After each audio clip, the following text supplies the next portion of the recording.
man, hindi rin titino. Ibang gobyerno na ito, handa kaming humiwalay. Kinakailangan. Bawat pa.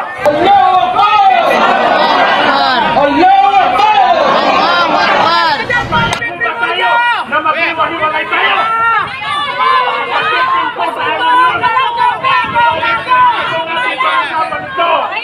Meron naman po nila na pwede tayong maghiwa-hiwalay politically, pero hindi naman dito.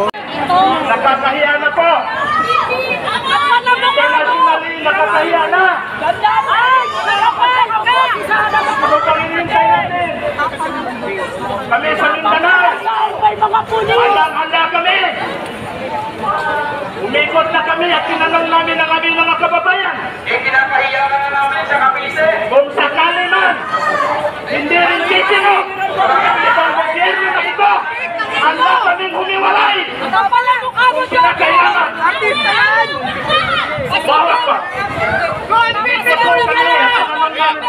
kababayan, bayan mo ba tayo na maghiwa-hiwalay tayo?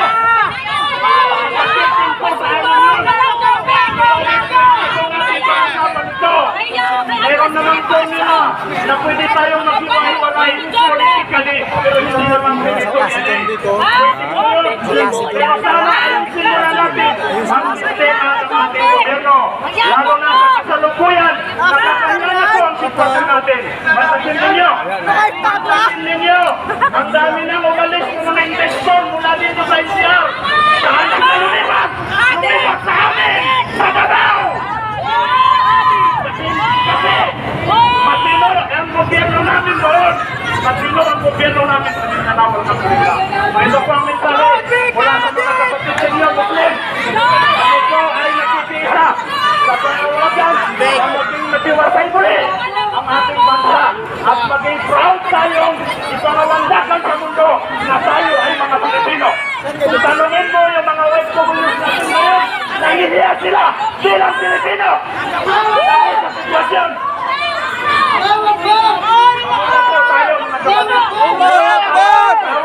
Secretary Galvin, tumingin sa kasayo ng PIS. Sinagot po ako ng PIS. Magkakasama tayo dito. Magkakapatid po tayo dito. Pero kilala niyo kami. Kung sino kami mga taga Mindanao. Mayroon kami isang salita. Sana po, panalangin natin sa Diyos na magkakasama tayo muli. At gagabayan tayo muli. Mamulat yung mga leader natin. Mamulat sila. At sana po ay pupunta tayo sa isang direksyon na kung saan nagkakaisa po tayo. Tingnan ninyo ang ginawa dito sa atin ngayon. This is a classic example of oppression. Why? Wala ko kaming nagalit. Hindi nakakasang nangyakit ka dito ang kansada. Parang tulong nyo na rin ang panulong sa Malacanang.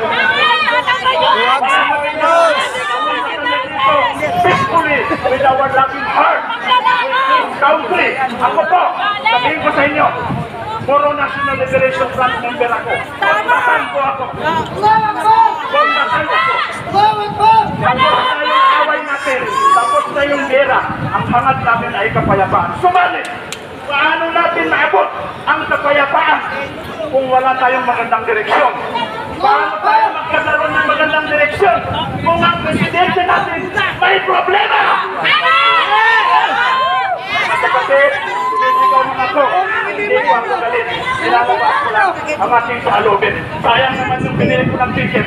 Ang layo ng basilan, pumunta ako dito para lang nakakira ko sa rally na ito. Alam ko, mayroong gantimpala mula sa Diyos na ibibigyan natin sa kabilang. Mga kapatid, huwag natin sayangin ang oras natin. Nagkakahiya na po ang isang Pilipinas sa international community. Kulang-kulangan, magtulungan po tayo. Let's ay nagpapasalamat sa kawanihan ng pulisya sa pamumuno ng Sekretaryo sa LG, Sir John Vic Rimulya. Salamat kami na ganito man ang ginawa ng gobyerno sa atin. Hindi kayo yun. Natangkapan lang kayong mga kapatid. Ganito man ang ginawa, pero tatangkapin pa po natin. Alam ko, tingnan nyo yung mga mukha ng mga pulis natin. Malungkot sila! Malungkot sila! Kasi sila, nadarama din nila, nakatamasa din nila kung maging sitwasyon natin ngayon. Salamat! Salamat! pagpipintahan sa tao. Secretary, mabuhay po kayo. Mabuhay po ang bansang Pilipinas. Allahu Akbar!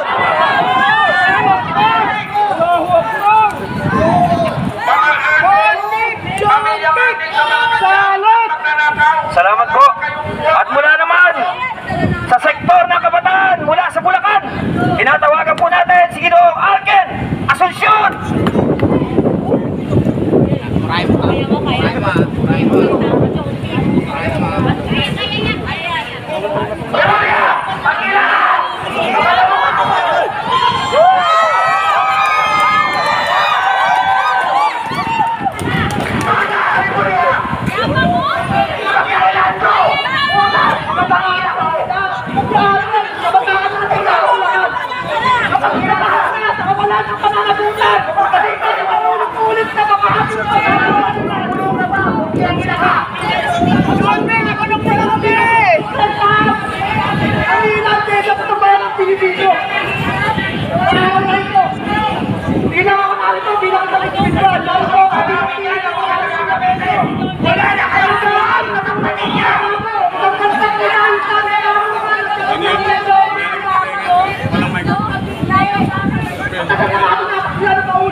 Kung may mga leader na hindi nakalap ng panahon sa uling, sulit na tao ay kasalanan at ang hindi na nila ang atin iyon.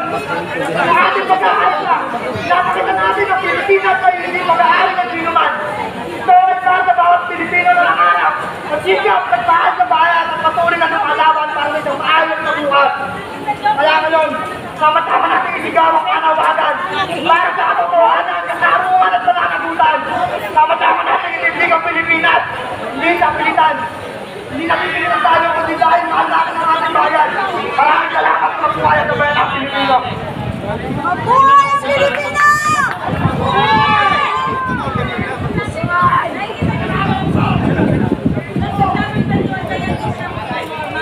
Salamat. At kayo naman po, para po pagbigyan natin sa pagsasara ng ating programa ngayong hapon, bigyan po natin ang pagkakataon na tayo alayan ng panalangin at magpahayag si Pastor Jerry Yanes.